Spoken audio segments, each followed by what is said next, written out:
Profes. Espero que estén bien. ¿Sí me escuchan bien? Claro que sí, por Sí, supuesto. profe. Muy Que no bien. se le olvide grabar. Sí, gracias, Miguel. Gracias. Sí, se me puede grabar. Gracias. Voy a empezar la grabación. Bien, muy buenos días otra vez a todas y todos de esta clase de Historia Moderna. Hoy, 5 de octubre de 2020. Voy a ver cuántas personas están por allí conectadas. De momento están 35 personas. Ok. Bien, enseguida vamos a escuchar al equipo que le corresponde exponer hoy, que es el equipo número 2, constituido por María José, Emilia, Héctor Medina e Ignacio. Bien, la clase pasada estuvimos escuchando con el equipo que expuso por allí acerca del proceso de la llamada contrarreforma, la reacción católica frente a la reforma protestante. Este proceso de la contrarreforma, como nos lo comentó el equipo la clase pasada, tuvo varios frentes, tuvo varias manifestaciones. Hubo el frente que quizá más conocemos, que es el violento, son las reacciones violentas, guerras de religión, en el seno del Sacro Imperio, pero también en otros contextos como los Países Bajos. Hubo también, por supuesto, la Guerra de los 30 años, finalmente, que estaremos hablando de ella posteriormente, específicamente. La Guerra de los 30 años ya es de la primera mitad del siglo XVII.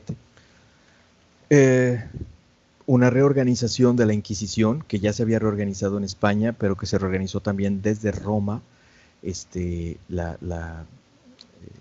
una congregación, la Sagrada Congregación de la Romana y Universal Inquisición. Y bueno, pues ese es uno de los frentes que quizá conocemos mucho por ahí. Parte de esta represión la estaremos viendo con este personaje del que habla el texto, del que nos va a hablar el equipo hoy, ¿no? Pero también hubo otros frentes, un intento de autorreforma de la Iglesia Católica, un intento de cierto diálogo teológico, aunque fue mínimo, pero sobre todo de autorreforma en la disciplina y en algunas cuestiones doctrinales, aunque en realidad prácticamente solo se dieron reafirmaciones de cosas que ya se planteaban, que fue el Concilio de Trento en sus diferentes etapas. Hubo otras manifestaciones, como fue en el arte, en la cultura, el tema del triunfo de la Iglesia, la búsqueda de una apoteosis católica que se manifestó en el arte renacentista, barroco. Pero también en el mundo protestante, que no se quedó muy atrás tampoco en este tipo de manifestaciones o algunas otras manifestaciones culturales, como aquellas que denostaban o que demonizaban a los papas. Hubo otros frentes, como por ejemplo la predicación, o intentos de diálogo teológico que se dio desde órdenes religiosas sobre todo, y especialmente con la fundación de nuevas órdenes religiosas como los jesuitas, ¿no? Fueron varios los frentes de este proceso de la contrarreforma. Y bueno, en aquellos países que cerraron filas o regiones, digamos, geográficas, que cerraron filas en torno al catolicismo, como fue el caso de España, como fue el caso de Portugal, como fue el caso de Francia, aunque un poquito ambivalente en algunos casos, pero el caso de Francia, y el caso de Italia, el caso de Austria, el caso de Bohemia, aunque hubo por ahí también vaivenes, aquellos territorios que cerraron filas en torno al catolicismo, algunos estados alemanes como Baviera, etcétera, pues vemos cómo se manifestaron estas reacciones, ¿no? Y de lo que nos habla esta lectura es justamente de un caso a partir del cual el autor se adentra en mostrarnos, grosso modo, el contexto de la época, la mentalidad de la época, qué tipo de ideas se difundían en la época en textos qué pudo haber leído esta persona para pensar o creer lo que pensaba o creía, según, según narraba en los interrogatorios de la Inquisición, de los que hay vestigio, ¿no? Evidencia, testimonio. Y pues bueno, ustedes seguramente han oído hablar del queso y los gusanos en otras clases, muy probablemente con el doctor José Luis Cavazos, que lo menciona con frecuencia, desde un punto de vista de estilo historiográfico, de algunas cuestiones teóricas, o sea, una manera de hacer historia, de ver la historia, de entender la historia. Es más desde esa dimensión, digamos, que el doctor José Luis lo enfatiza en algunos de sus cursos, por ahí como por ejemplo Teoría de la Historia, y seguramente pues, se los mencionó, ¿no? O sí, se los mencionó a los que lo llevaron Teoría de la Historia el semestre pasado. No sé si los de segundo estén llevando, no es cierto, los de tercero, perdónenme, estén llevando ahorita algo de eso, Sí, no lo sé. Sí, están llevando ahorita Teoría de la Historia. sí, profe, llevamos teoría de la historia con Cavazos. Ya está. Entonces, sí, así es. Por supuesto que sí nos puede interesar también considerar este tipo de cuestiones teóricas, historiográficas, pero en este caso nos interesa más adentrarnos pues en el contenido, ¿no? En el contenido, en qué comenta el autor. Vamos a tratar de tirarnos un pequeño clavado hacia el contenido, hacia qué nos dice justamente sobre esa época, sobre ese contexto de la contrarreforma en Italia. Bueno, el territorio geográfico de Italia, como saben, no existía como país. eh, y, y pues bueno, eh, vamos entonces enseguida a escuchar al equipo. Los comentarios o dudas que haya, pues los vemos al final, lo que nos permite el tiempo. Entonces le cedo la palabra al equipo número 2, María José, Emilia, Héctor e Ignacio. Adelante, compañeros. Perdónenme, antes de comenzar, no sé si tengan alguna duda o comentario. Creo que Carlos quería decir algo. No, profesor. ¿No? Ah, ok. ¿Alguna otra persona quería comentar o preguntar algo?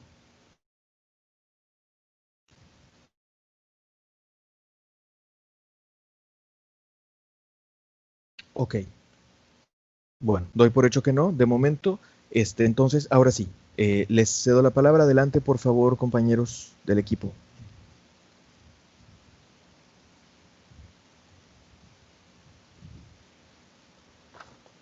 Sí están todos ahorita, está Emilia, está... Ay, está Héctor, sí está Ignacio, y María José. Sí, están todos, muy bien. Adelante, compañeros. Bueno, sí se ve ahí, ¿verdad? Sí, sí, lo estamos viendo ya. Ok, gracias, maestro. Bueno, nosotros somos el equipo 2, creo,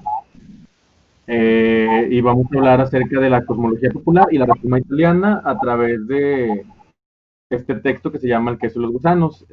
Somos Héctor, Emilia, Majo y yo, Jesús. Bueno, tuvimos ahí un pequeño debate en cómo, en qué puntos tocar, porque pues sí estaba muy extraño como que contar una novela para no ser muy repetitivos. Entonces, antes voy a hablar un poco de el contexto y un poco por fuera del libro, y luego ya mis compañeros van a empezar a hablar en sí de la lectura. Bueno, El queso y los gusanos es una obra historiográfica de Carlos Ginburg, que es un doctor de filosofía, es italiano y imparte clases actualmente en la Escuela Normale Superiore de Pizza. Sus temas más fuertes son el Renacimiento italiano y la Europa moderna.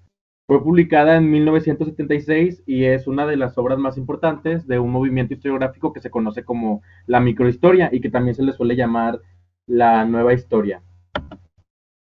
Bueno, El queso y los gusanos reconstruye la vida de Menocchio, que es un molinero que nació y vivió entre 1532 y 1601 al norte de Perdone. Y gracias a un proceso inquisitorial que tuvo que enfrentar, se tiene registros de su vida.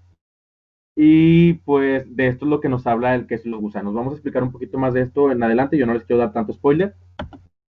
Bueno, primero creímos importante poner qué era la microhistoria para entender un poco el por qué estamos viendo una especie de relato. Entonces lo pusimos aquí también en la presentación. La microhistoria es en sí la historia general, pero analizada desde un acontecimiento, documento o algún personaje en específico. Generalmente la razón de interés del historiador para elegir qué acontecimiento, qué personaje o qué fenómeno lo hace porque es algo muy extraño, algo raro que le llama la atención o algo que analiza la cotidianidad de una persona y de su contexto. La microhistoria demuestra tener posibilidades interpretativas desusadas cuando el historiador introduce la llamada reducción a escala o el examen con lupa del pasado, siendo la lupa este instrumento innovador. Para entender un poco también la microhistoria, nos planteaban ahí varios ejemplos. El que más nos gustó fue uno que hablaba de un bosque, en el cual el bosque es la historia, cada árbol es una época de la historia, cada rama de esos árboles son un hecho histórico y cada hoja viene siendo la microhistoria.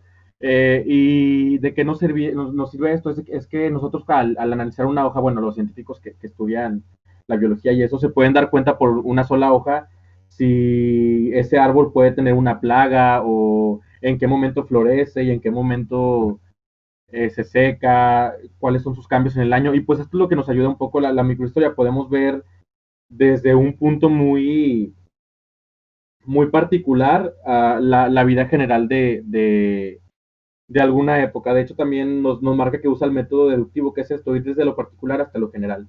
Y la microhistoria, para llevarse a cabo, utiliza como fuentes diarios, cartas, testimonios, juicios legales, juicios eclesiásticos, y pues ya en la actualidad también videos y fotografías para los eventos más recientes.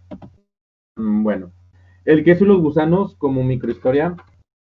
El queso y los gusanos, pues, es una microhistoria, ya que reconstruye la biografía de un personaje de las clases populares, el cual es Menocchio, y que en condiciones normales hubiera estado condenada al anonimato, ya que si no le hubiera llamado la atención al autor el caso de Menocchio, pues nunca hubiéramos sabido quién es. Sin embargo, al abrir esta lupa arriba de Menocchio, pues nos damos cuenta de todo esto, de cómo era su contexto, cómo vivía, en qué condiciones, cuáles eran los pensamientos de la época y todo esto. Gracias al hecho de que Menocchio se formase unas ideas sobre la religión y el origen del mundo, que eran muy originales de él, fue juzgado por la Inquisición y esto hizo que quedaran documentos escritos para que el autor pudiera reconstruir su vida, sus opiniones y las opiniones y la vida del mundo en el cual él estaba viviendo. El trabajo del queso y los gusanos es una forma de dar a conocer la historia regional a tal grado que se convirtió en una historia completamente mundial. Como vuelvo a repetir, o sea, fue desde algo muy particular y pues nos retrató la vida de una época de manera general o ejemplos de ella. Bueno, aquí ya le cedo la palabra a mi compañero Héctor, pero voy a cerrar la presentación nada más para apagar mi micro para no escucharme mientras Héctor habla o así. Gracias, Ignacio. Adelante, Héctor. Hola a todos, muy buenos días. Bueno, a partir de este punto ya vamos a hablar sobre lo que es la historia del libro. Empezando, pues tenemos a nuestro personaje principal, que es Domenico Scandella, pero que el autor refiere como Menocchio, y pues así lo vamos a llamar. Menocchio fue un molinero que vivió pues el cisma, esta ruptura de la iglesia, esta época tan controversial y particular de la historia en el siglo XVI, entre la reforma de Martín Lutero y la contrarreforma. Menocchio vivía en una comunidad bastante aislada, más bien, algo arcaica, la comunidad de Monterreal, en Italia. A grandes rasgos, pareciese que la situación de Menocchio en en su pueblo, pues era pues, de las peores, ¿no? Cayendo en el prejuicio, diríamos que, pues sí, que era una vida muy dificultosa. Pero no, de hecho, curiosamente, este personaje en el año de 1581, además de ser molinero, había sido alcalde de la ciudad de Montreal y de algunas villas circundantes de la zona. Así como también había sido administrador de la parroquia de su comunidad. El autor dice que el hecho de saber leer, de escribir y tener conocimiento en cuentas debieron de ser motivos suficientes para que el molinero hubiese ejercido tales cargos. Y también es curioso que los administradores en aquella época solían elegirse entre personas que habían ido especialmente a las escuelas elementales. El autor nos aclara que había algunas escuelas en la cercanía de la comunidad de Monterreal y que Menocchio había asistido a una escuela durante su juventud, donde había aprendido a leer, a escribir, sus conocimientos de administración y donde incluso llegó a aprender el latín, algo muy, muy curioso.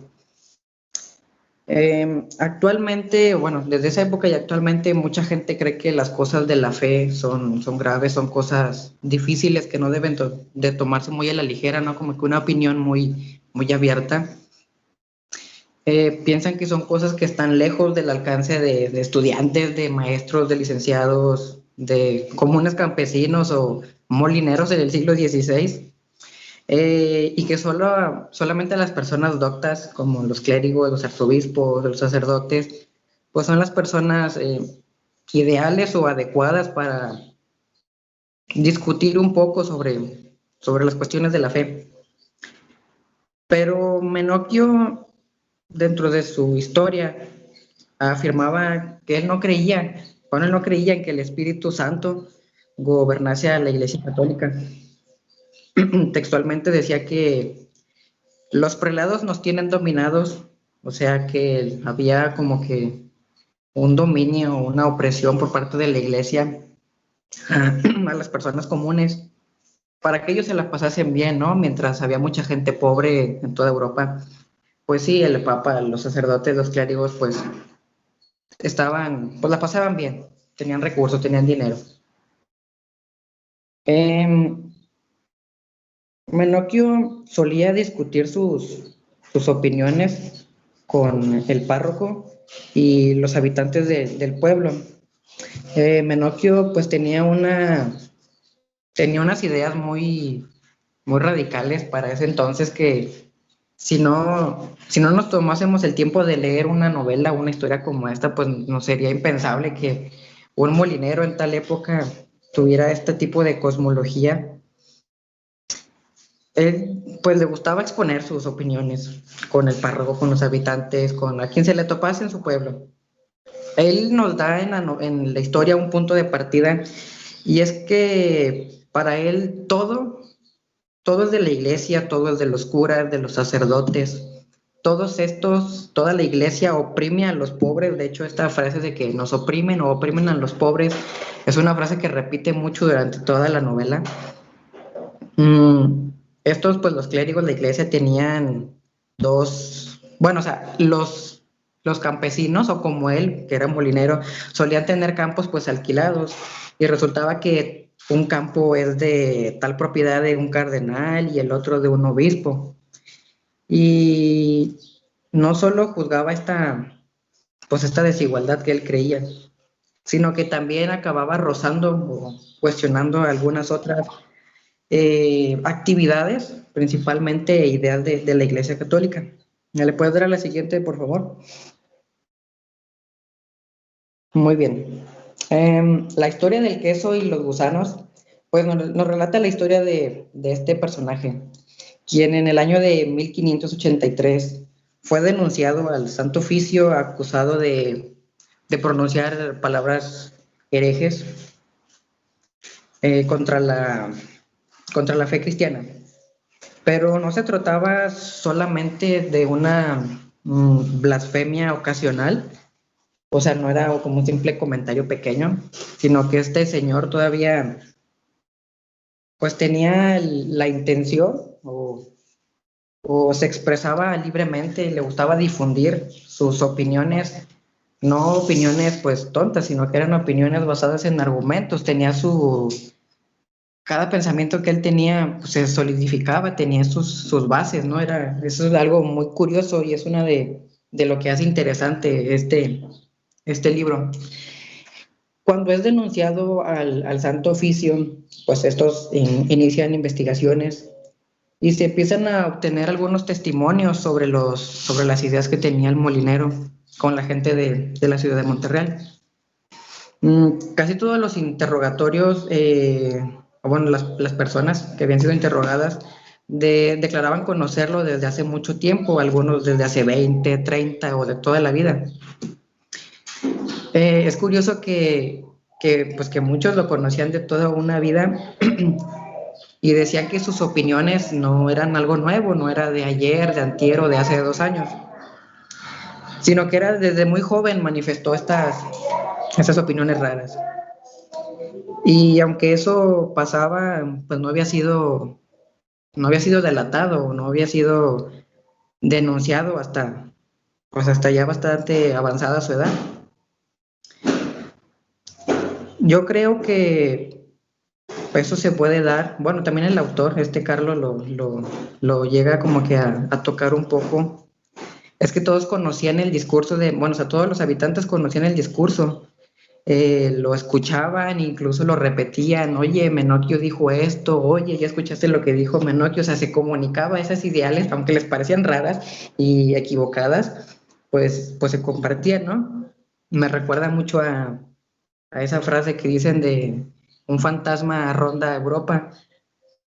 Bueno, posiblemente un fantasma también rondaba en el siglo XVI sobre ideas radicales contra la iglesia. Posiblemente, ¿no? Eso le damos el beneficio de la duda. Pero creo que es algo bastante interesante. ¿Le puedes dar a la siguiente, por favor?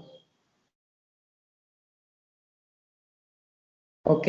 ¿Qué es lo que decía Menocchio? ¿Por qué había sido pues enjuiciado? ¿Por qué era tan controversial este personaje? Para empezar, pues no solo blasfemaba desmesuradamente, sino que sostenía que blasfemar no era un pecado. No era pecado blasfemar sobre los santos a los que canoniza la iglesia. De Cristo sí, pero de eso y de algunas cuestiones sobre la iglesia, pues no era pecado blasfemar. Los testimonios, bueno, algunos testimonios de sus paisanos referían más o menos que eran comentarios fragmentarios y bizarros. Por ejemplo, hay un comentario de Menocchio que dice, el aire es Dios y la tierra es nuestra madre. Todo lo que se ve es Dios y nosotros somos dioses. Es algo, pues, controversial para la época, ¿no? ¿A quién a ningún sacerdote o a la iglesia no le hubiese gustado y hasta la fecha que alguien mencionara esas palabras? Estos eran ejemplos de las palabras herejes de las que mencionaba Menocchio, pero otras cosas que él también cuestionaba era, o bueno, más bien negaba la virginidad de María. No negaba o no cuestionaba no sé, digamos que su divinidad, sino que cuestionaba esa parte de la virginidad de la Virgen María. Decía, ¿qué creéis? ¿Que Jesucristo nació de una virgen? No es posible que lo haya parido y siguiese siendo virgen. Es algo, bueno, pues bastante interesante. Que pues no solamente era un comentario a secas, sino que creo que este comentario lo saca de un libro que se llama Rosario de la Gloriosa Virgen María. Bueno, Menocchio tenía el gusto por la lectura. Sus opiniones estaban fundadas en lecturas que él hacía. Algunos de sus libros él los compraba, otros eran prestados, eran intercambiados por alguna gente del pueblo, por alguna gente que él conocía de otras partes. Perdón por el sonido de afuera, voy a apagar un poquito el micrófono. No te preocupes, Héctor, suele pasar. Ahorita ojalá que pase el ruido y continúas, no te preocupes.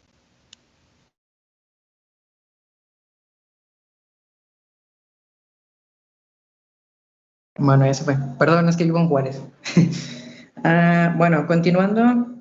mm, bueno, a Menocchio le gustaba leer. Tenía algunos libros.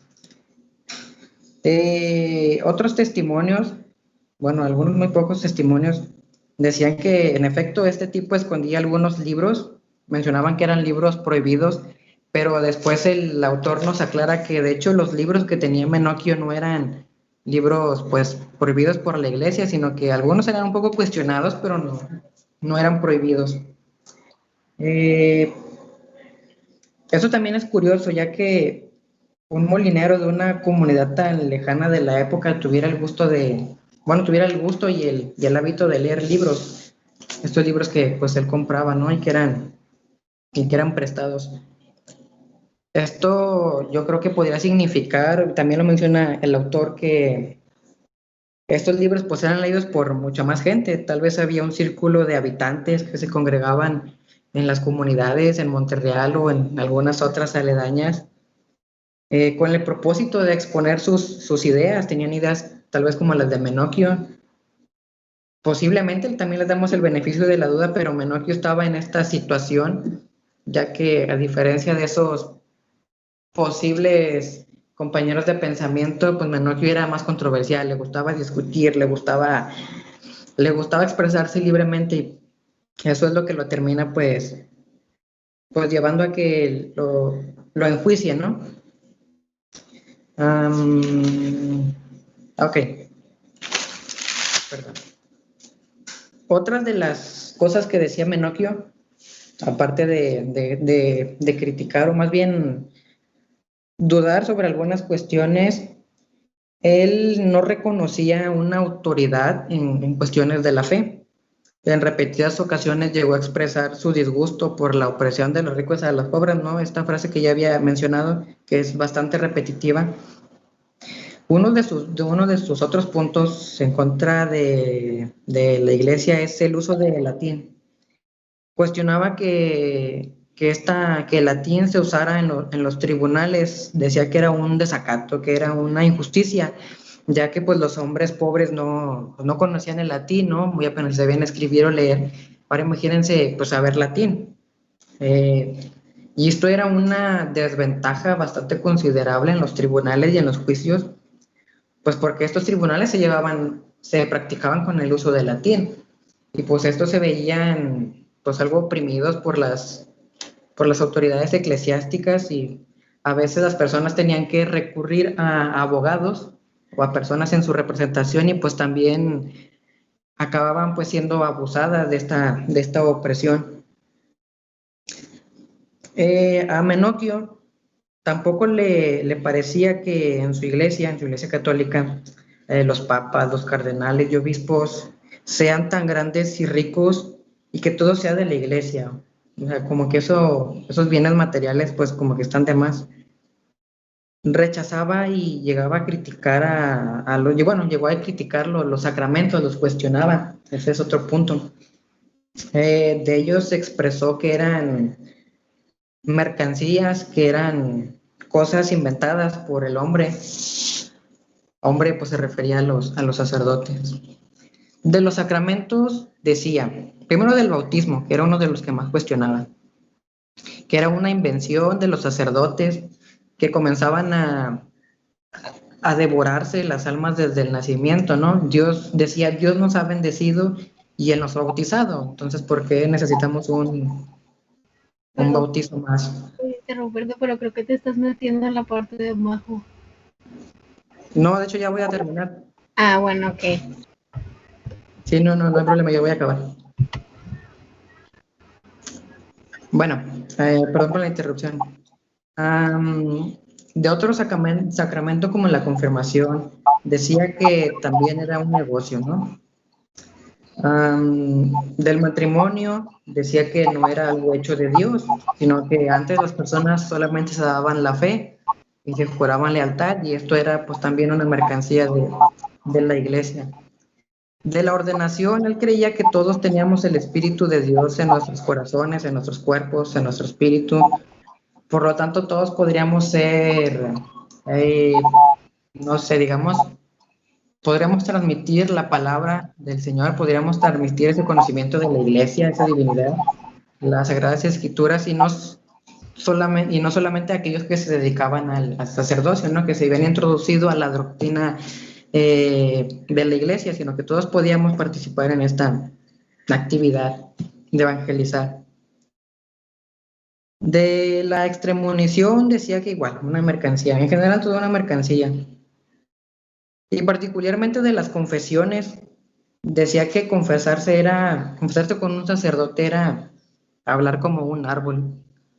De hecho, ya que Menocchio tenía algunos roces con los párrocos de su comunidad, él le gustaba ir a confesarse con otro sacerdote que vivía mucho más lejos, ¿no? Y bueno, estas son algunas de las cosas que dice Menocchio, por lo cual es denunciado al Santo Oficio, por el cual se le lleva un juicio, que esto en una época anterior, pues pudieron haberlo tachado como loco, con delirios, y haberlo encerrado.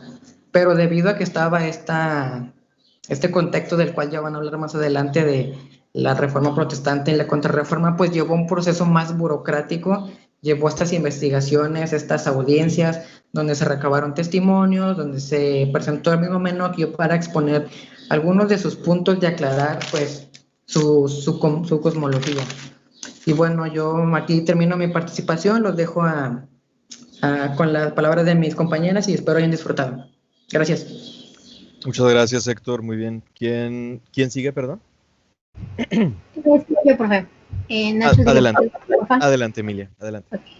Yo voy a dar un contexto político y económico de la zona donde vivía Menocchio, que era el Friuli. Y el Friuli estaba localizado en Venecia. ¿Me puedes dar? Okay. Pues como saben, o tal vez no, la República de Venecia era muy famosa porque era una potencia mercantil, y pues aquí se llegaba de todo. Servía también, como por muchos siglos se menciona que servía como un intermediario entre reinos, imperios e estados, porque era pues un centro del mercado, del comercio, y ahí se podía pues vender de todo. Se vendía seda, se vendía víveres, se vendía básicamente de todo. ¿Me puedes dar, por favor?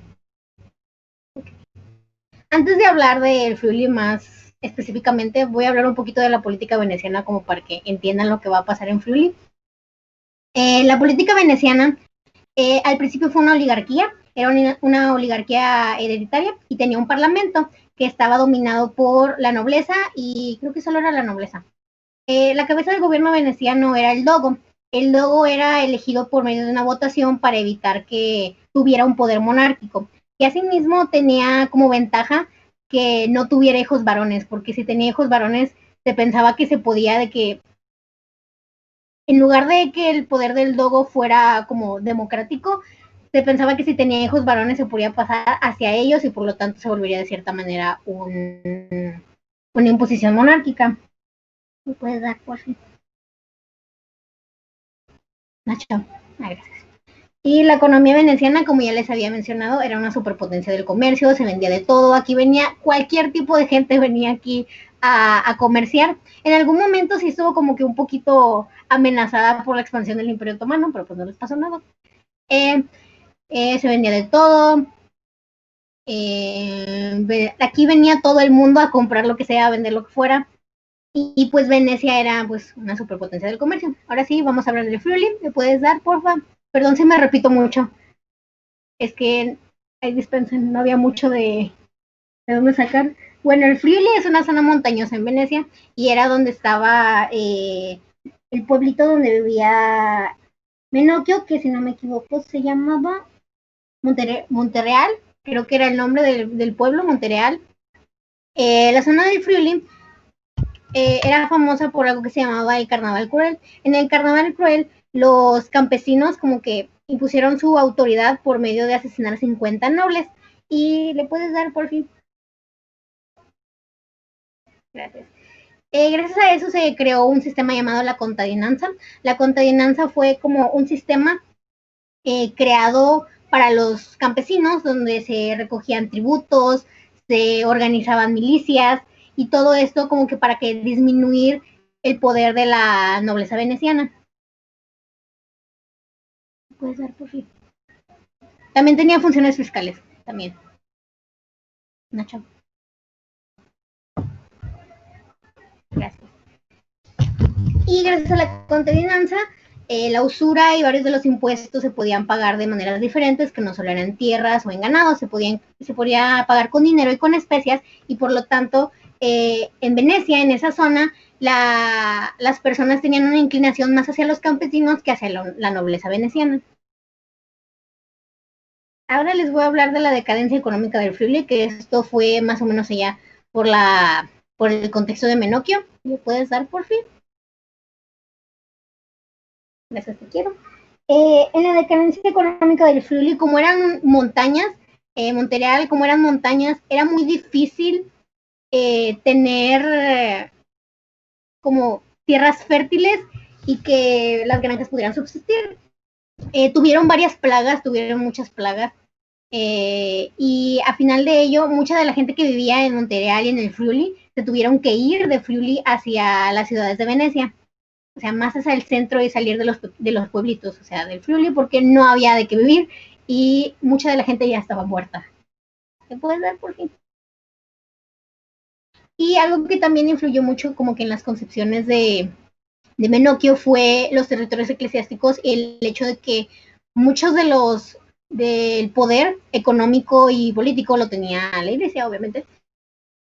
Y también fue uno de los factores que contribuyeron de cierta manera a la decadencia económica de Friuli, que era de que los espacios de cultivo en su mayoría eran de la iglesia y los campesinos debían de rentarlos, debían de pagar cierto impuesto, ya sea en ganado o en sus propias cosechas, para poder mantener estos territorios. Y bueno, este es el contexto político y económico de Venecia, y ahora vamos a hablar más específicamente del contexto religioso del momento de Menocchio. Ahora sí, ya sería todo por mi parte. Gracias. Y bueno. Muchas gracias, Emilia. Sigues María José, ¿verdad? Sí. ¿Sí Adelante, se escucha bien? Sí, sí se escucha. Ok, perfecto.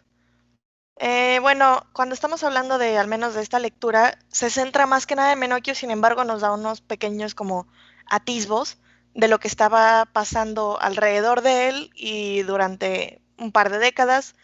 De hecho, hay una zona específica de la lectura que habla acerca de lo que pasó durante el Concilio de Trento, en específico de un ex benedictino que se llamaba Giorgio Siculo, que intentó referir a los padres de la Iglesia en el concilio las verdades que el propio Cristo, que se le había revelado, le dijo. Pero obviamente ya habían pasado más de 20 años del Concilio de Trento, cuando fue el asunto de Menocchio, cuando por así decirlo, lo atraparon en la Inquisición. Entonces, después de este asunto del Concilio de Trento, la jerarquía ya estaba completamente definida y estaban todos muy a la defensiva. Nacho, si le puedes dar, por favor.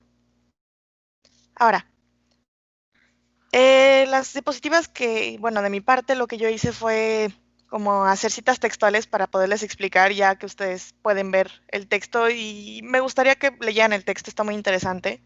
Menocchio empieza diciendo que en el mundo existen muchos grados de dignidad, está el papa, cardenales, obispos, el párroco que está en su pueblo de Montereale o Monterreale, no estoy segura, emperador, reyes, príncipes y todo lo que tiene que ver tanto con política como con religión. Es decir, personas poderosas, personas que tienen la dignidad de cierta manera como iluminación, no sé si decirlo así.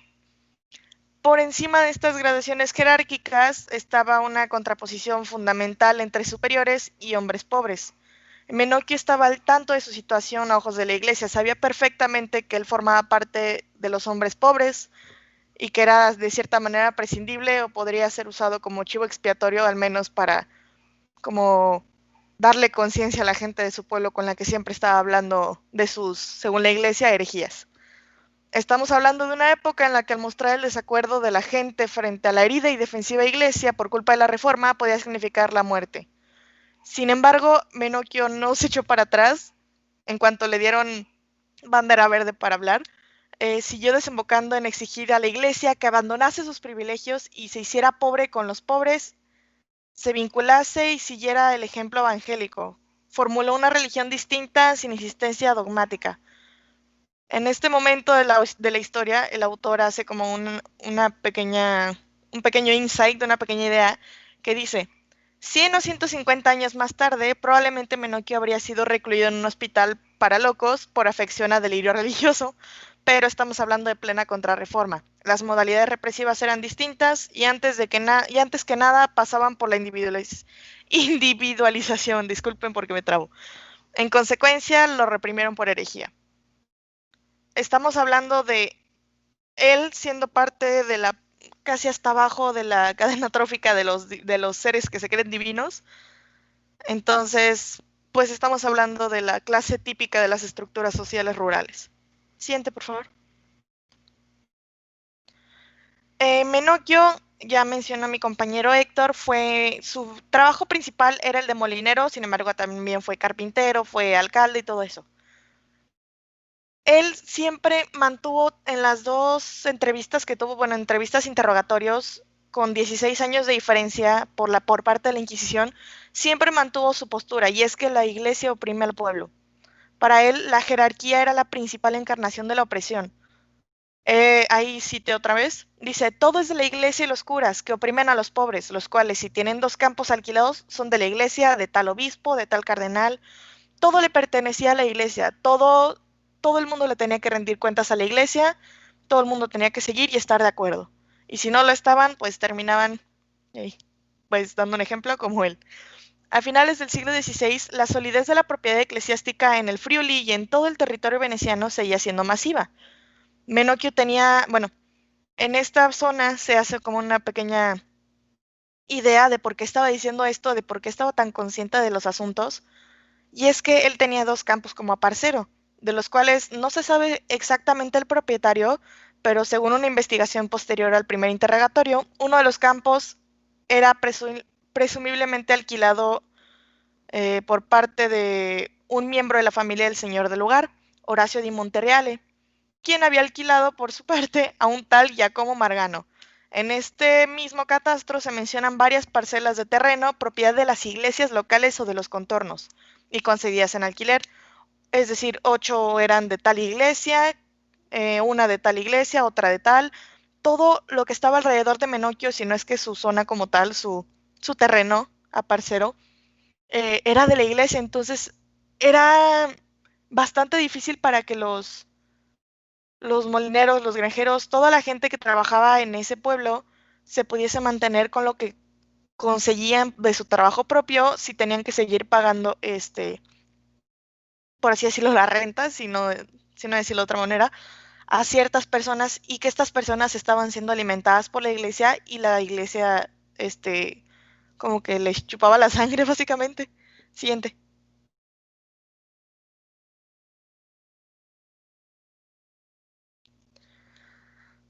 Uno de los asuntos que más hizo que Menocchio se peleara, por así decirlo, que fue lo que más llamó la atención de la iglesia durante las entrevistas y que hizo que la Inquisición se pusiese a entrevistar a otras personas del pueblo para saber por qué estaba diciendo estas cosas Menocchio, fue el asunto de las ideologías contrarias al modelo católico.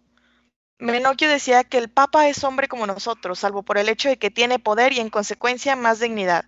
No existe diferencia alguna entre clérigos y laicos. El sacramento de la ordenación es una mercancía. A esto viene algo que ya mencionó mi compañero Héctor. Menocchio decía que casi todos los sacramentos, menos, me parece... eran todos menos uno, disculpen que no me acuerde. Eran creaciones del hombre y debían ser, si no abolidas, evitadas. Por ejemplo, dijo del bautismo, que todos nacemos y estamos bautizados, entonces aquí es cuando el hombre lo inventó, los sacerdotes se comen las almas antes de que nazcan y así. De la confirmación, dijo: creo que es una mercancía, invención de los hombres, los cuales tienen todos el Espíritu Santo y buscan saber y no saben nada. Del matrimonio, de hecho muchas pestes, pero lo más básico que dijo fue que antes el hombre y la mujer se daban fe y eso bastaba, y luego han llegado esas invenciones de los hombres. Estaba como que muy, no sé si decir enojado, estaba muy en contra de todo esto que decía la iglesia que era necesario para ser un, digamos, buen cristiano. y que era obligatorio. A este aparato colosal basado en la explotación de los hombres, el asunto de la unción de los enfermos y el asunto de los muertos, ¿cómo decirlo? De las ceremonias a los muertos, él decía que nada más era usar la pena y usar el miedo de la gente en su contra para sacarles dinero y sacarles fe.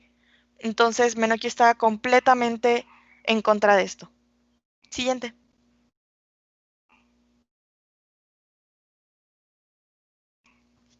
Ahora, se hicieron varias teorías durante los interrogatorios porque decían, con la teoría que sacó de que la Virgen María no era virgen y de que el mundo era un queso, los gusanos eran los ángeles y eran las personas y era Dios, pues el inquisidor principal dijo, bueno, ¿qué está pasando aquí?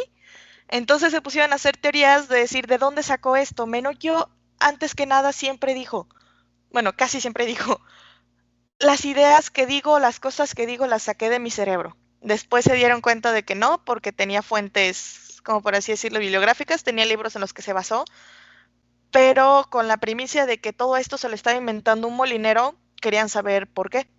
Entonces recurrieron a un par de ideologías. La primera fue acerca de ser un reformista protestante. Evidentemente se cree que el golpe asestado al principio de autoridad por la reforma protestante le estaba llegando a la gente de un pueblito, pero también era algo, no sé, algo raro de ver. Entonces, ¿por qué se relacionaba Menocchio con los grupos de la reforma? En una de las principales ideas era por su forma de regresar a la iglesia evangélica, de regresar a la iglesia sin necesidad de que haya estratos sociales creados por esta, y todo el mundo estaba, en el cual todo el mundo tenía que tener un nivel parecido o que deberían saber lo mismo de Dios porque todos tenían el mismo derecho. Entonces ahí fue cuando lo empezaron a relacionar hasta que Menocchio literalmente les bajó sus humos y les dijo no. Creo que los luteranos es aquellos que van enseñando el mal y comen carne en viernes a sábado. Entonces, esta aseveración era acerca de un luteranismo muy general, un luteranismo que estaba ya siendo peleado por la contrarreforma. Entonces, se empezó a descartar esta idea. Siguiente, por favor.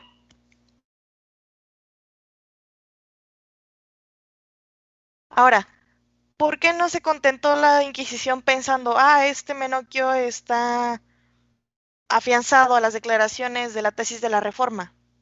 Bueno, se hizo una pregunta que fue la principal, bueno, dos preguntas como tal, pero se juntaron en una. Uno, el inquisidor le preguntó, ¿tú qué crees que es la justificación? Él dijo que no la conocía, no entendió, se desentendió del asunto. Y le preguntaron la predestinación. Él decía que eso no existía, que cada hombre podía hacer lo que quería porque era una libertad que Dios le había otorgado. Estos dos conceptos eran la base para el luteranismo, para la reforma, puesto que, como ya sabemos, ya nos dijeron en las exposiciones pasadas, Martín Lutero tenía muy presente el asunto de la predestinación y la justificación para su movimiento. Entonces, al no significar literalmente nada para este molinero esos dos términos, se descartó la teoría de que era un reformista y se pasó a la siguiente. Siguiente, por favor. Se basaron en su ideología. Bueno, hacen un pequeño hincapié también en el hecho, como ya les comenté, de que durante mucho tiempo Menocchio estuvo diciendo que su ideología la había sacado de su propia mente. No les puedo citar exacto, pero él decía básicamente, viene de mi cerebro y no de nadie más. Rechazaba todo valor al Evangelio, negaba la divinidad de Cristo y había dicho alabanzas de un libro que tal vez fuera el Corán. Como acaba de decir mi compañera Emilia en el chat, Menocchio no era protestante. En realidad le dijo un judío converso una vez que Lutero se iba a robar sus cenizas. Esto es porque el asunto de Lutero estaba muy, ¿cómo decirlo?, sensible. Entonces, pues estamos hablando de algo muy lejos de Lutero y sus doctrinas, por el asunto del Evangelio, por el asunto de que leyó el Corán y todo eso. Siguiente, por favor.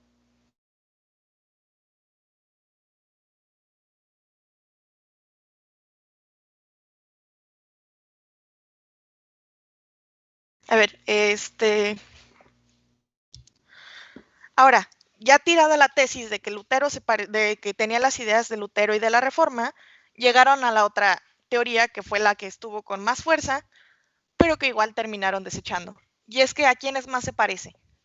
Se dijo que se parecía a los anabaptistas, puesto que rechazaba las imágenes sagradas, rechazaba el asunto de las ceremonias, los sacramentos, negaba la divinidad de Cristo y pues estaba en contra de las pompas eclesiásticas.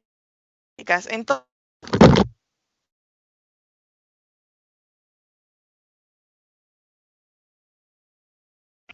Majo, no se te escucha.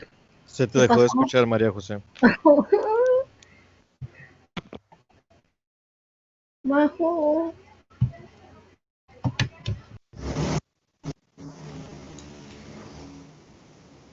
compañeros, Volviste, compañera, dale.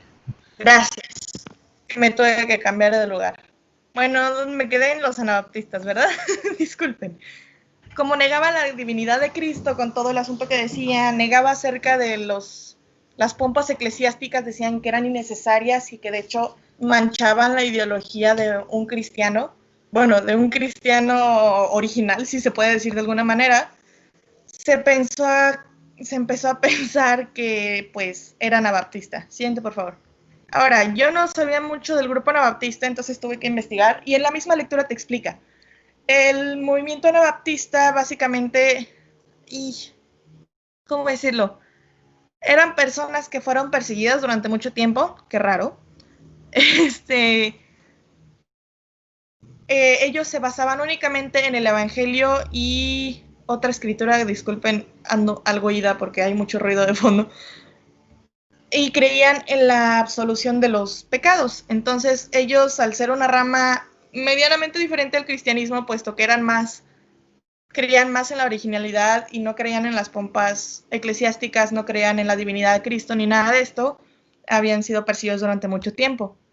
¿Por qué se cree que Menocchio tenía alguna forma relacionada con los anabaptistas si no había evidencia como tal? Bueno, pues resultó que en el año 1557 el Santo Oficio persiguió, se llevó a un grupo de anabaptistas que estaban en Porcia. Entonces estamos hablando de una zona demasiado cercana a Montreal, a una zona en la cual Menocchio resultó teniendo un amigo, que voy a mencionar después. Entonces el hecho de que se haya encontrado un grupo anabaptista y que Menocchio tuviese casi las mismas ideas que ellos, me hizo como una pequeña conexión para la mente de los inquisidores que dijeron, entonces se agarró de los anabaptistas, es anabaptista. Siguiente, por favor. Sin embargo, no lo era.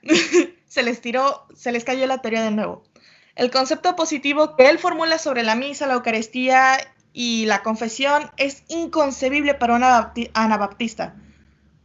Entonces, en una de sus declaraciones, dijo que estaba a favor de las indulgencias, puesto que si el Papa, según él, tenía el poder de perdonar los pecados en tierra, cualquier elemento físico o material que se le otorgara era un precio pequeño a dar. Entonces, como que esta ideología no concordaba para nada con la idea anabaptista que baneaba, por así decirlo, eliminaba todo esto de la lista, ya que obviamente ellos creían, bueno, ahorita mismo podemos decir, sabían que eso era un abuso. Siguiente, por favor.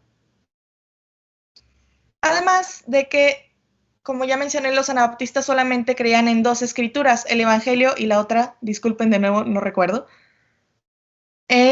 Mientras que Menocchio tuvo en total, me parece, 11 obras en su casa que fueron encontradas después de un registro de la Inquisición.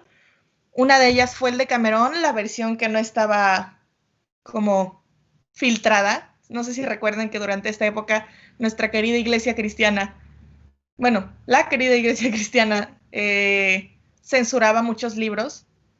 Entonces encontraron una copia del Decamerón sin censura, encontraron también una copia del Florilegio de la Biblia, así como otros textos. En uno de estos asuntos salió el nombre de Nicolás de Porcia. Es el amigo que les digo, vivía obviamente en Porcia, donde encontraron al grupo de los anabaptistas. Y Este amigo le dio a Menocchio un texto que se llamaba Il Sogno del Caravia. Estamos hablando de un texto. Disculpe, Elías. Estamos hablando de un texto que era como una especie de, no sé si decirlo novela, pero que hablaba sobre un bufón que iba al infierno, bueno, iba a la otra vida, moría y se regresaba con su mejor amigo para contarle cómo era. Y la verdad, cuando leí unos pequeños fragmentos de lo que decía este texto dentro de la novela del Queso y los gusanos, me reí bastante. Y si me permiten, les voy a leer dos. 1. Un cierto Martín Lutero apareció, que poco aprecia curas y nada frailes, y es por los alemanes muy querido. No se cansa nunca de exigir concilios. Este Martín, según se dice, en cosas de doctrinas es excelente. El puro evangelio no abandona, a muchos Lutero ha confundido. Uno dice que solo Cristo nos perdona, y otro que Pablo III o Clemente. Y así uno tira y afloja, uno dice la verdad, otro miente. Todos desean que haya concilio solo para aclarar las herejías, pero el sol caliente funde la nieve como Dios las tristes fantasías. Me causó mucha gracia, puesto que hablan de Lutero como un personaje, no sé, suena muy gracioso al momento, disculpen. Pero sí, este texto lo que decía era que apoyaban a Lutero, de cierta manera en varios fragmentos que están en la lectura, estaban a favor de lo que estaba haciendo Lutero, de regresar a las escrituras evangélicas, de regresar a todo aquello que se creía y mantener a la iglesia escalonada que en ese momento se tenía, lejos de toda creencia, puesto que no cumplían con lo que decían. Otra cosa es también la ideología que tenía, bueno, la idea que tenía Menocchio acerca de las pompas fúnebres, que ya les mencioné, que él decía que la iglesia nada más le sacaba dinero a la gente que estaba en duelo. Esto también se menciona en la lectura de Il Sogno del Caravia. Caravia, disculpen. Mercado hacen de sepultar muertos como un saco de lana o de pimientos. En estas cosas son muy prestos, rehusan el entierro a los difuntos si primero no les dan dinero en mano. Después se van a beber y manducar, riéndose de quien hace tal dispendio y gozando buena cama y rica mesa. Entonces, pues, era un asunto bastante delicado. Siguiente, por favor. Ahora, hay que tener en cuenta, el campo y la ciudad tuvieron desarrollos diferentes. Como ya mencionó mi compañera Emilia, Italia no era Italia como tal.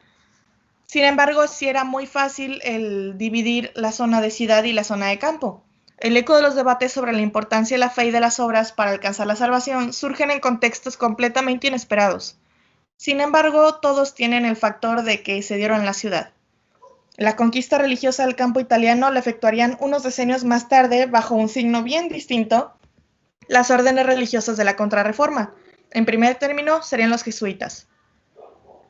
Ahora, se hace una pequeña como teoría de que los anabaptistas pudieron haber llegado a hacer su propia conquista religiosa si no fuese porque fueran perseguidos, y por este hecho la iglesia los tenía todavía más censurados. Siguiente, por favor.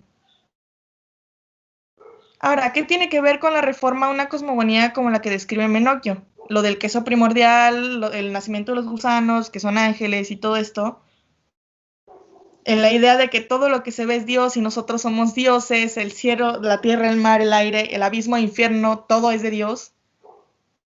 Pues como que no entraba en ninguna ideología, era algo completamente nuevo y completamente descabellado que sonaba a delirios de un molinero que estaba mucho tiempo en el campo. Entonces se lo terminaron atribuyendo a las creencias campesinas, porque estábamos hablando de creencias con siglos de antigüedad, pero que habían sido de alguna manera eclipsadas por la ideología cristiana y que con la reforma, al ser puesta en duda la iglesia cristiana, pues resurgieron. Es decir, nunca se fueron. Las afirmaciones se terminaron insertando en una corriente autónoma de radicalismo campesino y pues la reforma, al romper la costra de la unidad religiosa, la hizo aflorar indirectamente. Siguiente. Bueno, eso fue todo, por mi parte.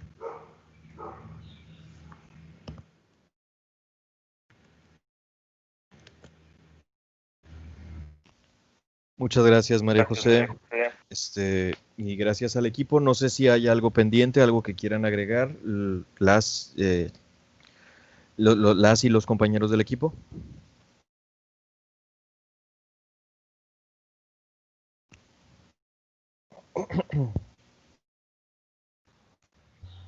No, maestro, muchas gracias. Eso ya era todo.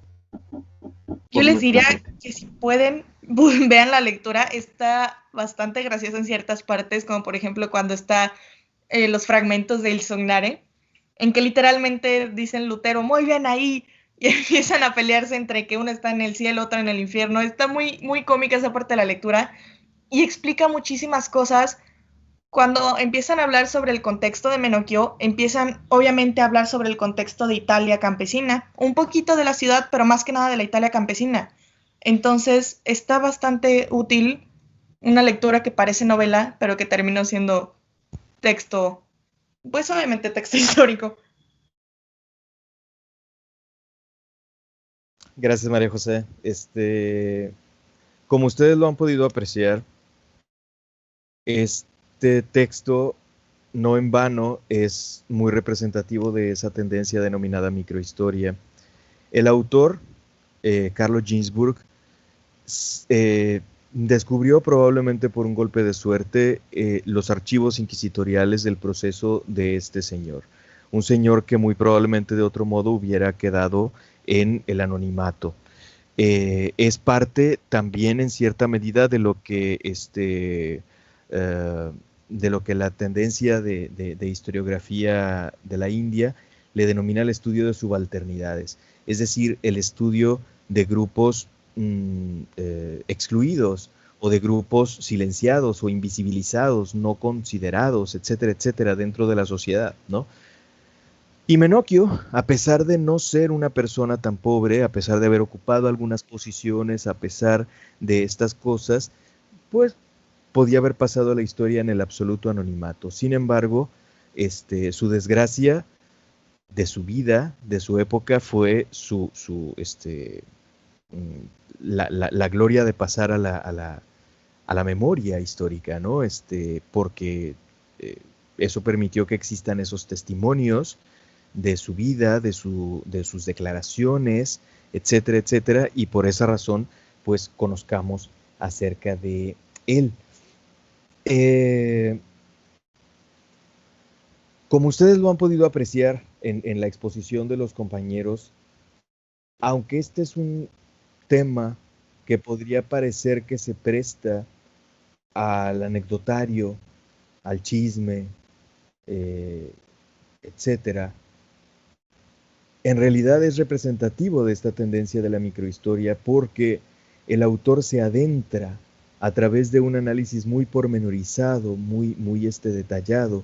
El autor se adentra hacia una época y así como en su momento se quebraban la cabeza los inquisidores, se quiebra la cabeza también Carlo Ginzburg acerca de, bueno, de dónde carajos salieron estas ideas que Menocchio expresaba, ¿sí? No era sencillo determinarlo, no lo era sencillo para los inquisidores de aquella época, a quienes Menocchio les apestaba a protestantismo o les apestaba a paganismo, y no es sencillo para Carlo Ginzburg, tratando de plantear, bueno, ¿qué leyó este hombre para pensar o creer lo que pensaba y creía, lo que expresaba?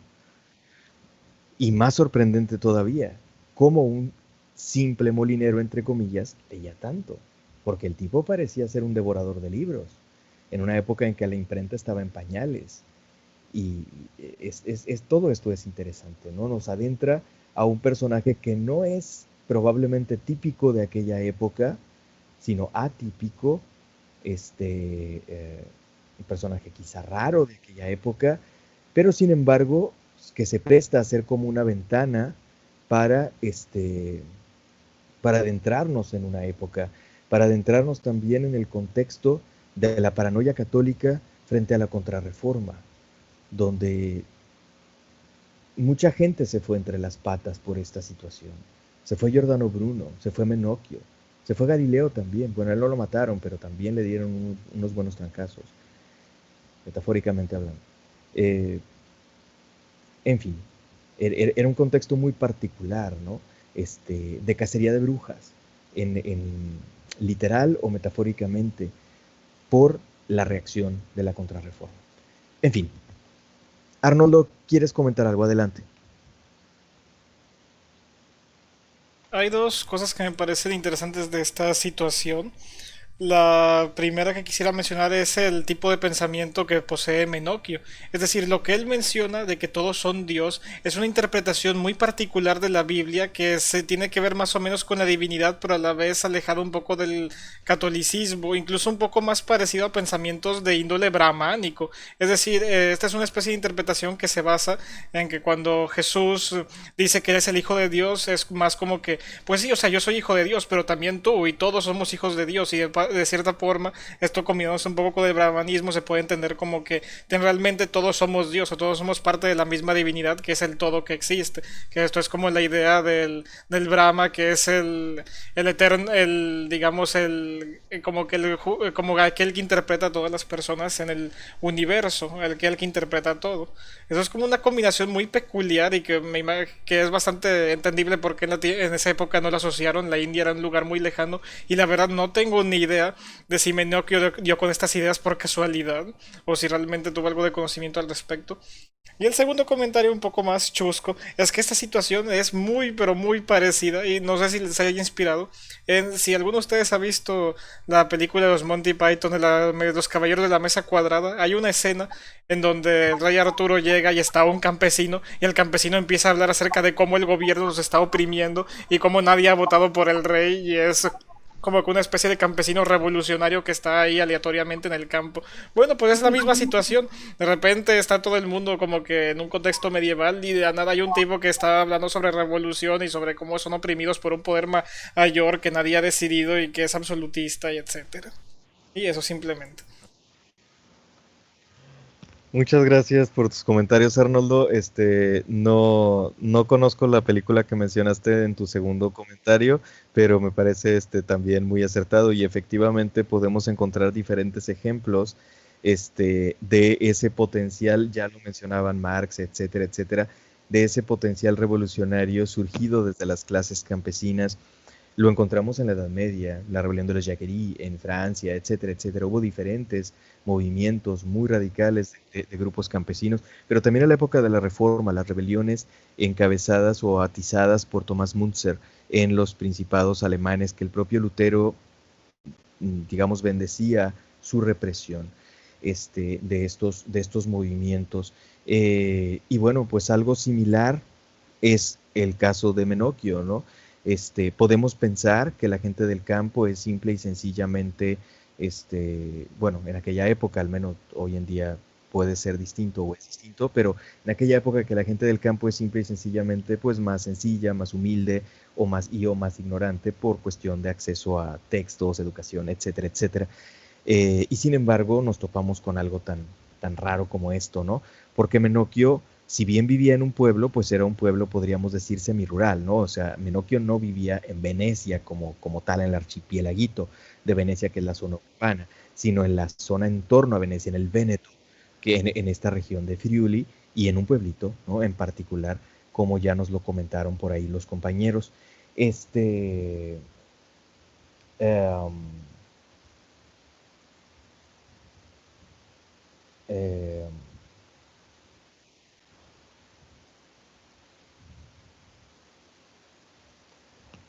Bien, antes de cederle la palabra a las demás personas, que hay dos personas más que van a hacer comentarios, María José y Carlos, nada más antes de esto.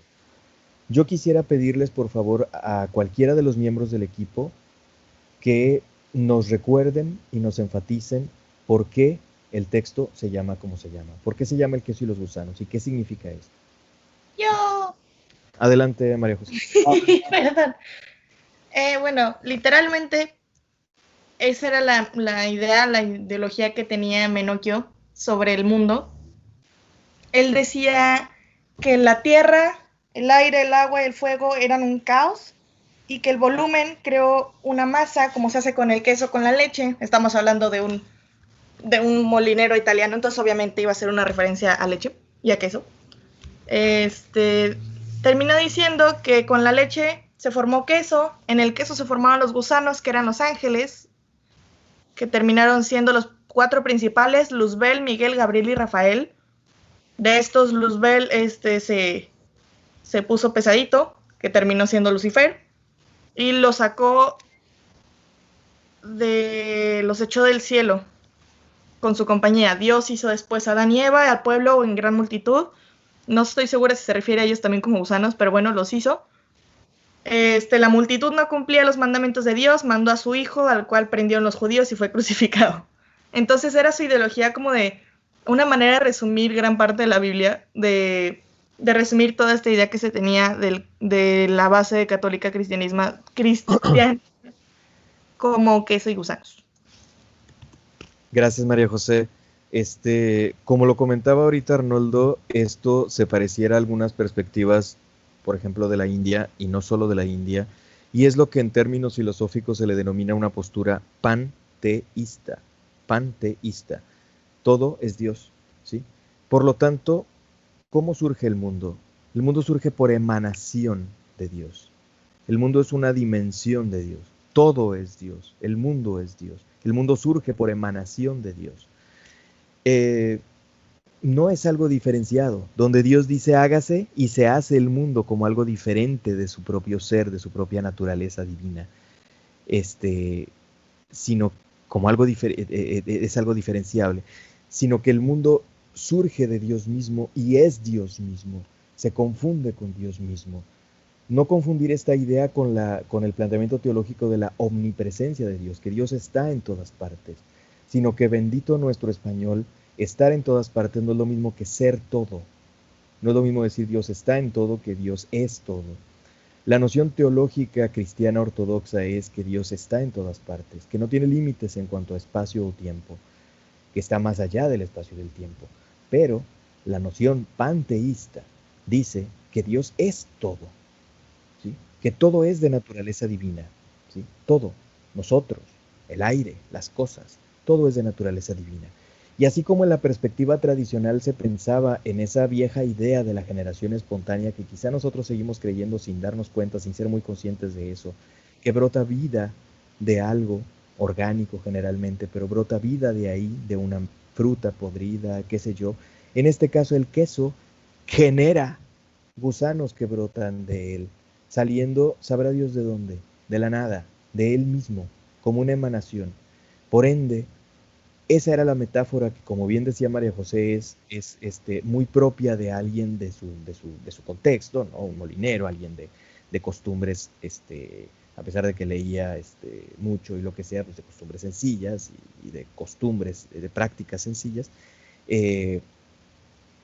pues usar este tipo de metáfora era digamos, comprensible, ¿no? Entonces, él utiliza esta curiosa metáfora, ¿no?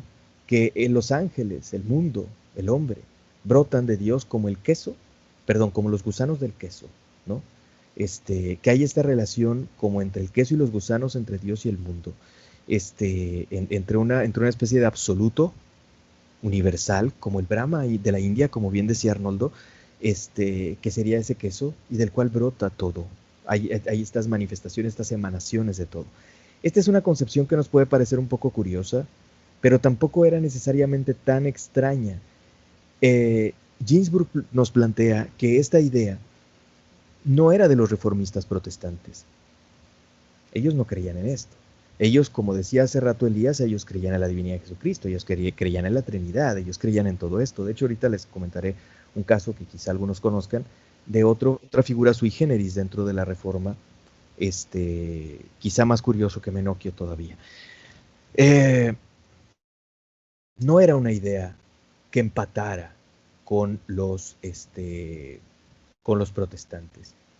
Era una idea que, sin embargo, sí empataba con algunos otros librepensadores de la época.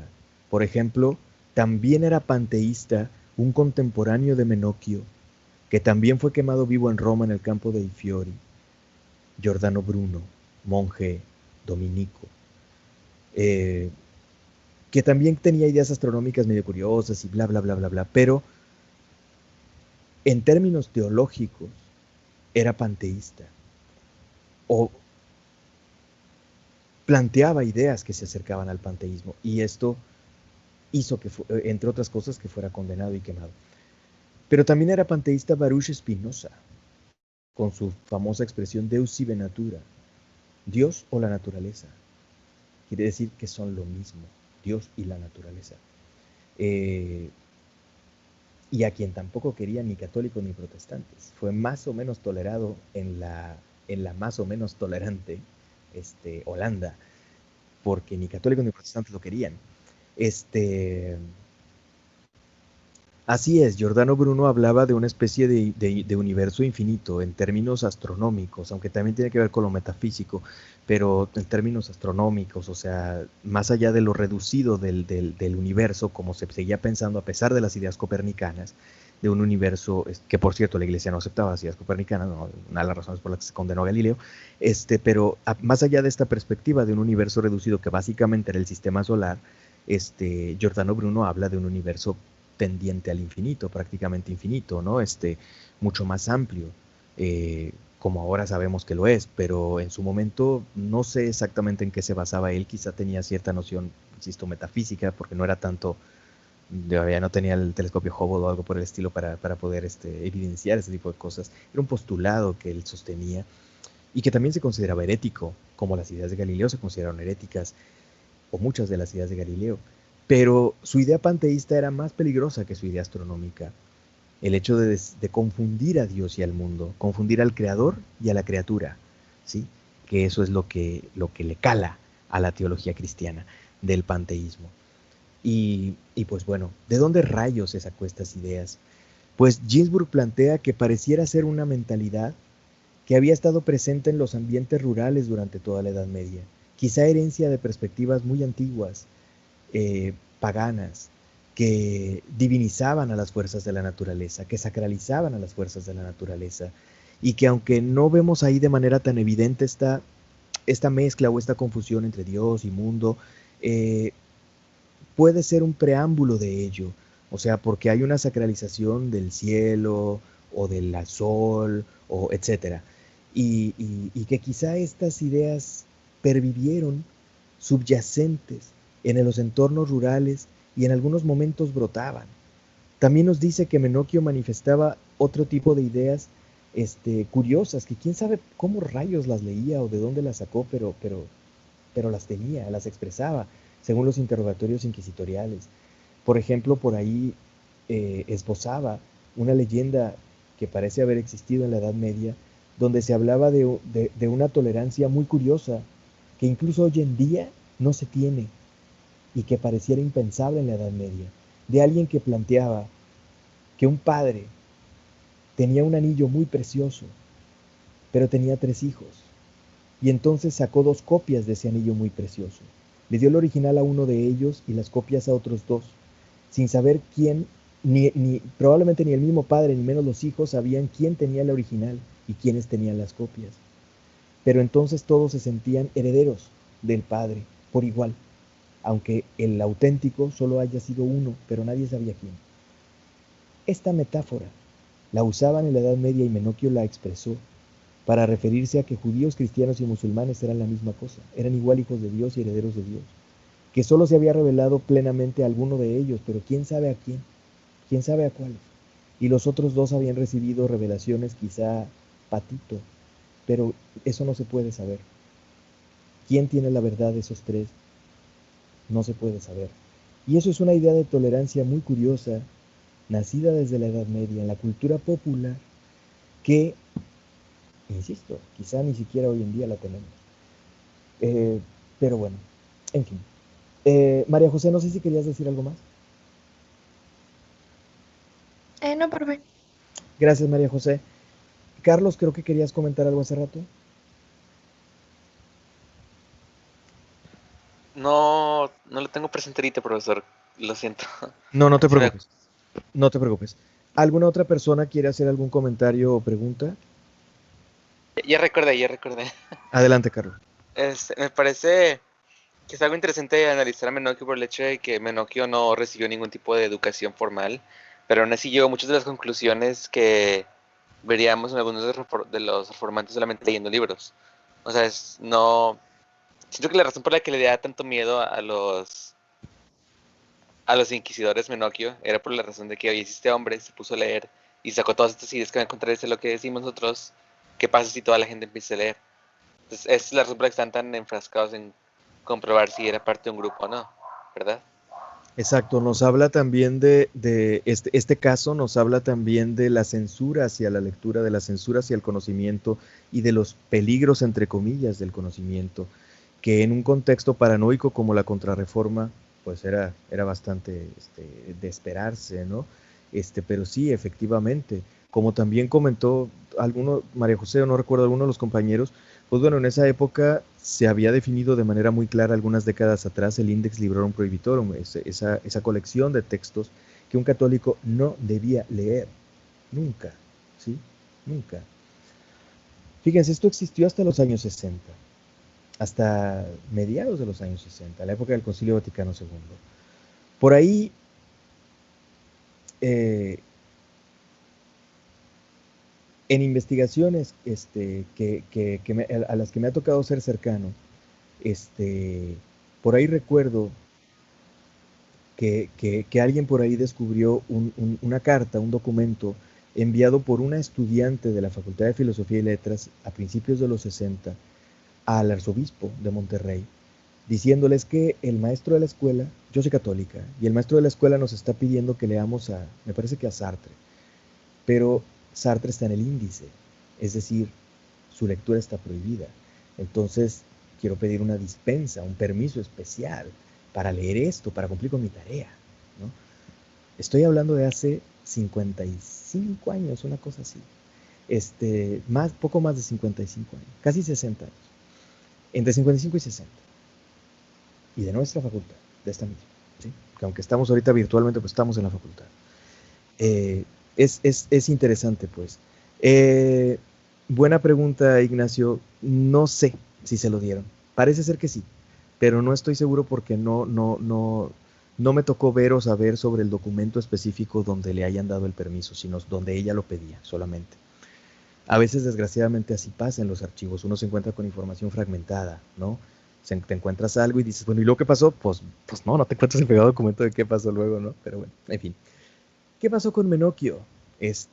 Menocchio inicialmente fue condenado, pero como era el procedimiento inquisitorial de la época, se le permitió la reconciliación, ¿sí? Que abjurara de sus errores y se reconciliara a través del cumplimiento de una penitencia. Eso a fines del siglo XVI, así fue. Sin embargo, según los chismes, porque los chismes estaban a la orden del día, Menocchio volvió a las andadas y volvió a expresar estas ideas heréticas en público, y entonces alguien lo volvió a denunciar, y por reincidente fue nuevamente arrestado, procesado y finalmente quemado vivo en 1600 y piquito, no recuerdo ahorita el año, 1602, 4, algo así, fue quemado. En 1600 cerrado fue quemado Giordano Bruno, son de la misma época. En fin, bueno, les dije hace rato que les iba a comentar sobre otro caso, a reserva de que ustedes tengan algún otro comentario, duda, pregunta o lo que sea sobre este tema. Perdón, María José, no sé si quieres comentar algo. Sí, nada más iba a hacer un comentario rápido. Es con respecto a lo de Smuerte. Bueno, a todo el asunto que se terminó haciendo. Menocchio tuvo un abogado que se lo dio, bueno, se lo otorgó, por así decirlo, su hijo mayor. Y algo que nos dio perdonen, es que nos dio muchísima risa. Es que al principio, el hijo, disculpen, no me acuerdo el nombre, el hijo le dice a su padre que por favor se mantenga al margen, que por favor no diga lo que piensa, que por favor, porque le puede pasar cualquier cosa. Y hace una pequeña referencia el hijo a lo que había pasado pues antes del Concilio de Trento, de que andaban persiguiendo a todo el mundo, de que todo el mundo estaba siendo asesinado por la Santa Inquisición. Entonces le dijo al papá que por favor no dijera nada, y el papá, confiado de que su inquisidor le dijo que podía decir todo lo que quisiera sin reparos, fue cuando empezó a sacar todos los temas. Y de hecho, cuando estábamos investigando para esto, encontramos que hay una imagen que no sé si se vio, a ver, disculpe, le voy a enseñar, que se supone que es de la ejecución de Menocchio, que fue asesinado en, no sé si decirlo, en la hoguera, fue ejecutado en la hoguera. A ver, espérame. Acá está. Esta imagen, no sé si se puede ver. Este es Menocchio y Sí, ya estamos bien. está siendo ejecutado, es el día de su ejecución, 1600, no recuerdo. Se supone que la segunda oportunidad que tuvo fue en 1599 para que se echara para atrás con lo que estaba diciendo, porque ahí fue cuando fue su segundo interrogatorio. Segundo proceso. Y esto fue como un par de añitos después, o sea, fue directamente de nuevo a su pueblo y empezó otra vez y lo atraparon de nuevo. Así es, desgraciadamente el pez por su boca muere, ¿no? Como dice el dicho, y justamente esto también se vincula mucho con el otro caso que les voy a mencionar enseguida. Algunos de ustedes quizá ya lo conocen, pero bueno.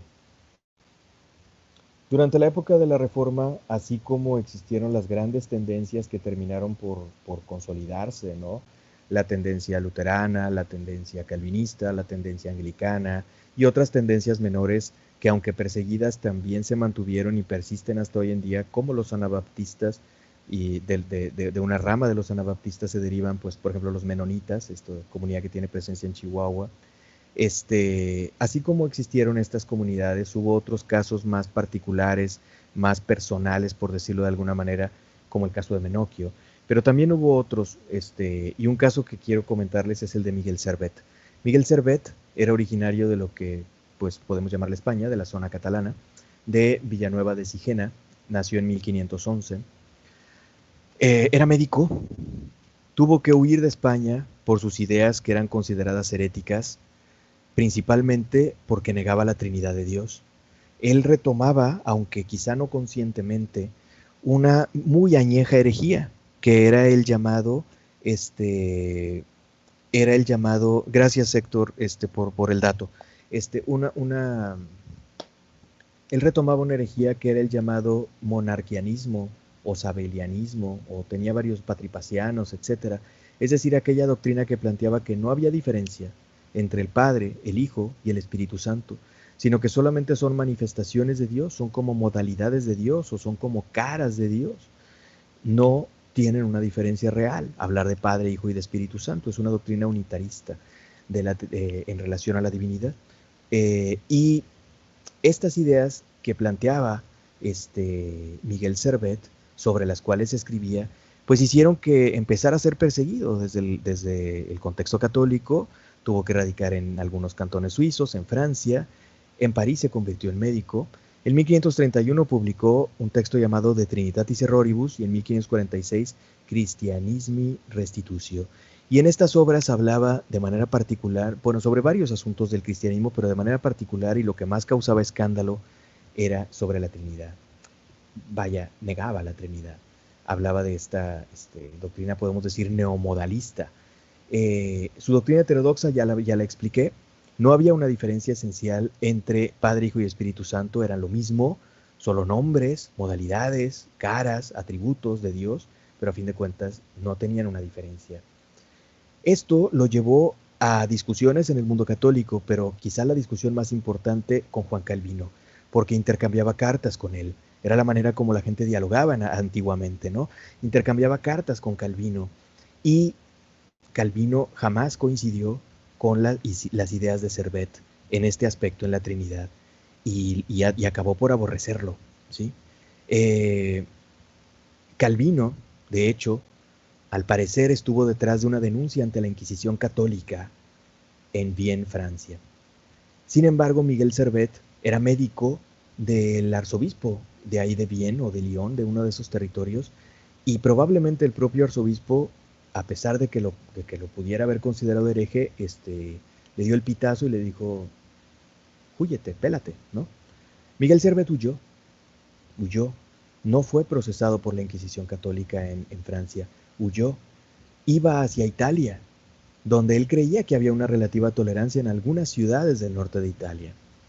Sin embargo, se le ocurrió pasar por Suiza, particularmente por Ginebra, y en Ginebra gobernaba Calvino, y fue y se le plantó a Calvino en la Catedral de Ginebra cuando daba un sermón. Y Calvino, supongo que ya lo había conocido personalmente antes, lo reconoció. Y entonces dijo, bueno, de aquí soy, ¿no? Y ahora denunció entonces a Miguel Servet a la Inquisición calvinista de Ginebra, al tribunal religioso de Ginebra. No sé si es apropiado llamarle Inquisición, probablemente no.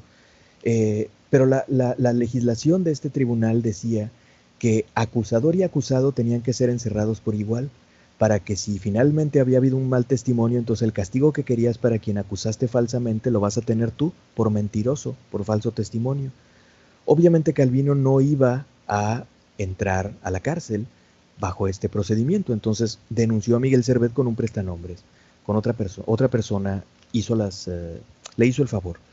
Miguel Servet fue denunciado, ambos fueron arrestados, finalmente Miguel Servet fue declarado culpable y quemado vivo en Ginebra, por orden de Calvino, porque era una especie de reformador sui generis al que ni católicos ni protestantes querían, porque osaba negar la doctrina de la Trinidad. Y pues bueno, hubo pues así casos de ideas más particulares, por decirlo así, como el panteísmo de Menocchio o como el modalismo de Miguel Servet, que pues acabaron siendo reprimidos, no formaron escuela, por decirlo de alguna manera, no se mantuvieron. En fin, se nos ha ido el tiempo. La próxima clase vamos a escuchar otro clásico de la historia, sobre otro clásico de la historiografía, las próximas 2 clases, el texto llamado El problema de la incredulidad en el siglo XVI, de Lucien Febvre, uno de los fundadores de la llamada Escuela de los Anales. También seguramente les ha hablado de él el doctor Cavazos. Y aquí lo que nos trata de explicar es por qué, según Lucien Febvre, no existía el ateísmo en sentido estricto en el siglo XVI. Y lo mismo se adentra a la mentalidad de la época, cómo estaba la filosofía, etcétera, etcétera, etcétera. Vamos a ver este texto, o bueno, parte de este texto es sumamente amplio, pero solamente vamos a ver parte en 2 partes. Primero con el equipo 7 la próxima clase y luego con el equipo 10 la siguiente clase. Entonces la próxima clase estaríamos escuchando al equipo 7, que son Lorena Reyes, Carolina Almaraz, Andrea Acevedo y Daniela Martínez. Daniela Martínez me parece que se dio de baja. Es Daniela Verónica, ¿verdad? Ella me parece que se dio de baja. Bueno, supongo que quedarían entonces aquí las otras 3 compañeras, Lorena Reyes, Carolina Almaraz y Andrea Acevedo, ¿sí? ¿Sí están por aquí, compañeras? O al menos algunas por ahí. Sí, profe, aquí estamos. Perfecto. Bueno, las estaremos escuchando entonces la próxima clase. María Alicia, adelante, te escuchamos. Gracias, profe. Es que quería preguntarle, no tiene nada que ver con la clase, pero no sé si recuerde que usted nos había comentado que tenía un alumno que siempre que le preguntaba que cómo estaba, decía sobreviviendo. Tengo la teoría que es el profe Jacobo de Asia. No. Chale. No tiene nada que ver con Jacobo. Jacobo sí fue mi alumno hace muchísimos años, cuando yo apenas empezaba a dar clase, le alcancé a dar una clase, él estaba ya terminando su carrera, pero no, Jacobo, bueno, Jacobo a veces lo expresa, pero Jacobo lo expresa más como en broma. Este chavo era casi un cliché, era un cliché de este chavo, era un chavo de la carrera de pedagogía, a quien yo le di clase, de educación, a quien yo le di clase en primer semestre, en área básica, y ya no está en la carrera, ya no está en la facultad, este chavo, pero sí, Okay. ya está. Gracias, profe. No hay de qué. Bueno, escuchamos entonces la próxima clase al equipo que corresponde, al equipo siguiente. Sí. Así es, Ricardo. Sí. También la otra vez que estaban hablando de Jacobo, pues si no lo saben, que decían, ay, no sabíamos que era de Santa. La familia de Jacobo está en el poder en Santa. Su hermano es el alcalde, por si no lo sabían también. Bueno. Nos vemos, compañeros. Cuídense mucho y nos vemos la próxima clase. Escuchamos al equipo siguiente. ¿Sí? Hasta luego. Gracias, profe. Sí, profesor. Hasta luego, Profe.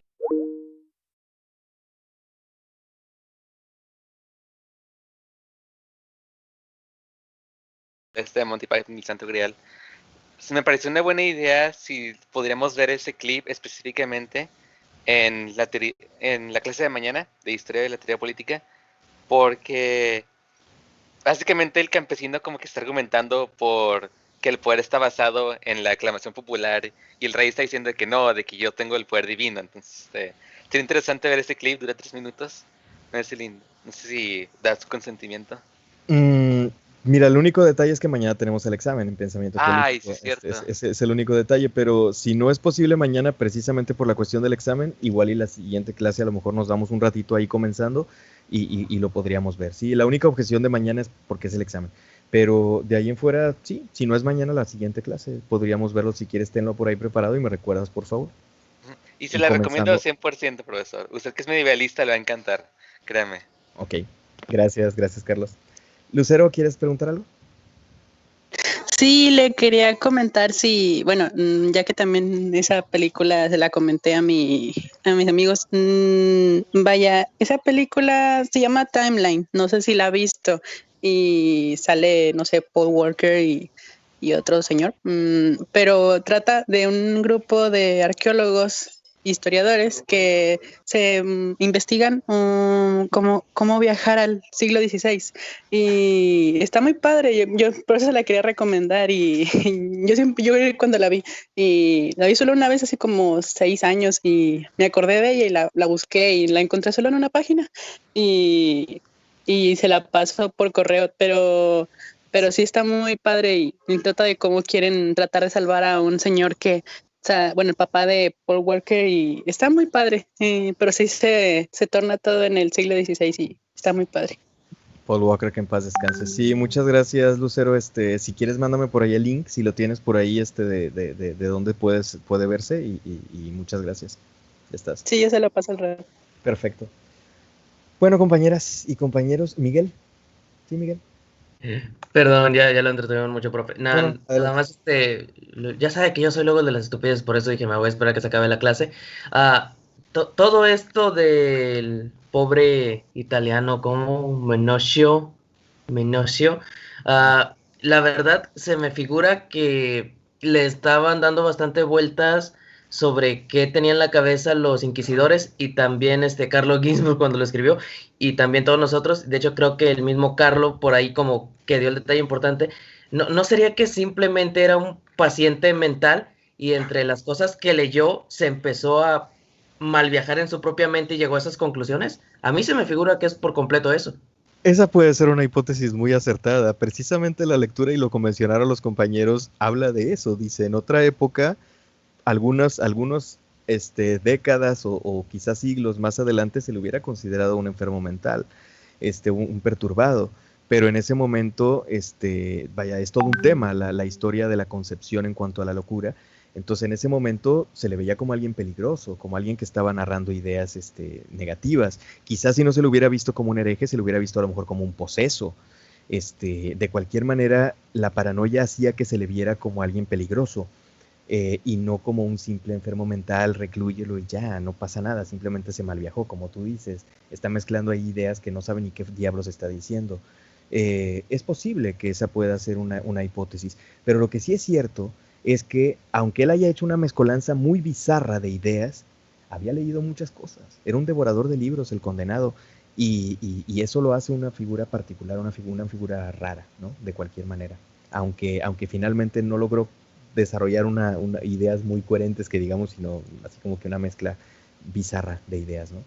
Pero bueno, pero sí, tu hipótesis, claro que es válida, ¿no? O sea, digo, ahí está el ejemplo de lo que dijeron ahorita los compañeros, ¿no? Su propio hijo que le decía, mira, ok, ahí va el proceso, te voy a ayudar, etcétera, nomás, mira, chitón, ¿sí? No digas nada que te pueda perjudicar. Ah, no, pues el otro abrió el hocico todo lo que quiso. Pues, digo, eso tampoco es de alguien muy cuerdo, desgraciadamente. Pero, en fin. Bueno, ya están, compañeros. Cuídense mucho y nos vemos entonces. Gracias, a ti, Miguel. Y nos vemos entonces hasta luego, Raúl. Nos vemos ¿cuándo nos vemos? El miércoles, ¿sí? Nos vemos, cuídense. Bye, profe.